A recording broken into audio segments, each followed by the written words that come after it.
You're watching the station covering all of the DMV. This is DC News Now. Just look at that blast. The aftermath of that explosion still reverberating throughout the Arlington neighborhood as families were finding pieces of the exploded home in their yards and along the street. Yeah, the owner of that home now presumed dead. Human remains found inside the duplex point to James Yu, a man with a troubling history of social media posts. Good evening, I'm Chris Flanagan. And I'm Susan Tran in for Thasmin Mahfouz. Tonight at 9, we're going to take a closer look at the suspect, James Yu, and the timeline of events that led up to that deadly blast. And we have live team coverage for you tonight at 9. We're going to begin with Max Marcilla joining us live in the Bluemont-Ballston neighborhood. And Max, we got a lot of answers today, but neighbors, they're telling you tonight there's still a big unanswered question.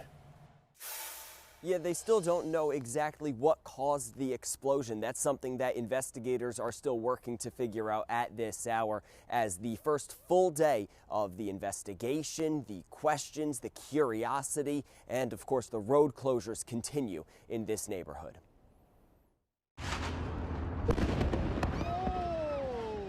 This explosion sent shockwaves throughout Arlington. Some people telling us they could feel it from well beyond the Bluemont neighborhood. The debris from the explosion made its way over to our house. But near the home on North Burlington Street, the effects of the blast are still visible. Debris scattered throughout the yards, as are conversations about what happened. John Coscayon lives on neighboring Wilson Boulevard and spent Monday night at his parents' to stay away from the scene. He described what he saw when he got back today. I saw a couple ATF agents just walking across my property, 4 or 5 p.m. A detective knocked on my door asking if I knew anything about the guy, if I've met him, heard of him, things of that nature, but the answer is no. Police are working to learn more about James Yu. They say he fired a flare gun more than 30 times Monday afternoon and early evening, seen here by a video shared with DC News Now. When police tried to execute a search warrant at Yu's home, they say the 56-year-old fired gunshots from inside the home. And then after 8 p.m., the home exploded. The impact captured at a nail salon about a quarter mile away. The suspect was inside the residence at the time of the explosion, and he is presumed at this point to be deceased. Human remains have been located at the scene. Any time there's a loss of human life like this, I think there's no other way to describe it. It's just awful. Several of Yu's recent social media posts have been widely shared, law enforcement calling them concerning. They also say in the past he's contacted the FBI numerous times, but none of his concerns ever resulted in any investigation. I would characterize these communications as primarily complaints about alleged frauds he believed were perpetrated against him. Tonight, no timeline for when we may figure out exactly what caused the explosion. There are bomb techs and numerous federal agents who have been working the scene all throughout the day and will likely continue to do so. Reporting live in Arlington, Max Marcilla, DC News Now. Max, thank you so much for those details and our team coverage. It continues at 9:30 with our Daniel Hamburg. He is talking with an ATF agent about that explosion. Yep. All right. Also coming up, you're taking a live look outside. D.C. under a hypothermia alert right now.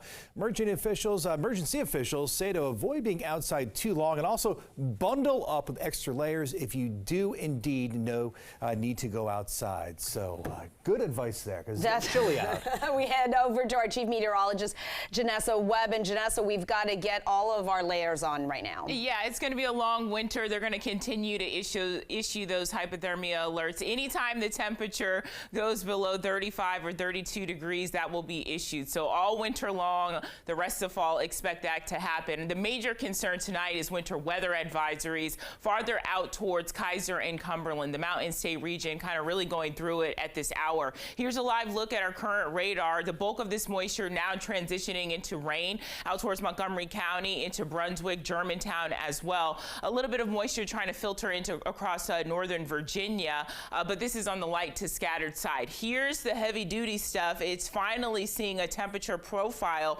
below 32 degrees, and so we're dealing with a good burst of snow, and that's why that winter weather advisory has been extended until 1 o'clock tomorrow afternoon for the Mountain State region and now for the Shenandoah Valley. So keep accumulation going to range from 3 to 6 inches, and so possible delays from Grant and Garrett County tomorrow morning. It's a lot warmer compared to those locations here in D.C. 44 degrees, 43 for Anne Arundel County, down towards I-95 corridor into Fredericksburg, 43 to 44. Early morning commute, it will be on the chillier side, but by 7 o'clock, we're already back into the upper 30s. 9 o'clock, a little bit of sunshine actually moving its way across our region. Tomorrow, we're going to start to dry out, more sunshine back into the forecast, and we're getting ready for a big time warm up for your late week. We're talking about the 60s moving back in. I have your extended forecast coming up. All right, we'll see you then. Janessa, thanks. Meanwhile, the CDC lists signs of hypothermia as shivering, exhaustion, confusion, memory loss, or slurred speech. If you're in need of a shelter and you're in D.C., you can call or text 311. Just in at 9, the teen arrested for carjacking an FBI agent last Wednesday appeared in court today. Police arrested Devontae Lynch yesterday, and the 17-year-old is now being charged as an adult. He's now being held without a bond at the Youth Services Center. According to court documents, Lynch knocked the agent onto the ground while she was standing next to her official car, pointed a gun at her, and demanded the keys, while another suspect made her give up her phone. Investigators searched Lynch's home, and they say they found stolen FBI ammunition from the agent's car. That second suspect has still not been found. A teenage girl has pleaded guilty to stabbing a 16-year-old to death back in August. That, according to the girl's mother, who watched a court proceeding remotely Monday morning. The murder had happened outside of the McDonald's there on U Street, and court records say that the fight that led up to her death started over dipping sauce. Our Mara Carbone sat down with the victim's mother tonight. Joy Lagan, the mother of Naima, tells me the last 2 days have been extremely difficult.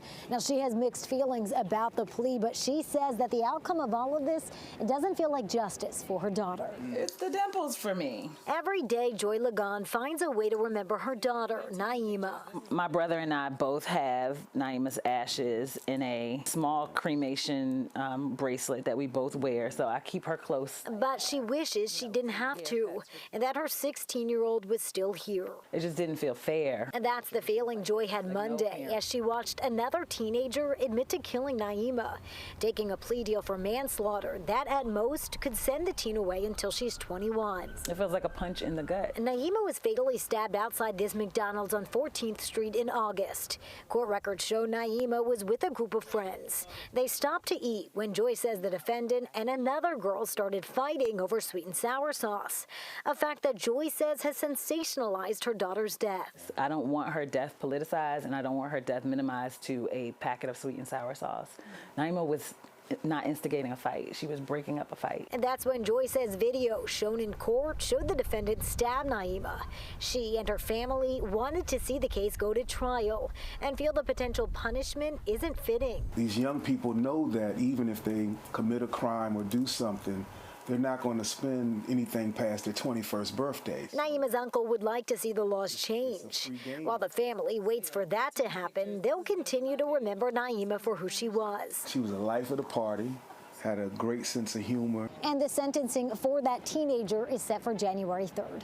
Reporting in downtown, I'm Marielle Carbone, DC News Now. Well, the D.C. Council passed an emergency bill today. That measure allows retired police officers and firefighters to be hired at the district's 911 call center. The bill would make it so the first responders could work full-time or part-time temporarily without it affecting their retirement benefits. The Office of Unified Communications has come under intense scrutiny in recent months because of several errors and understaffing.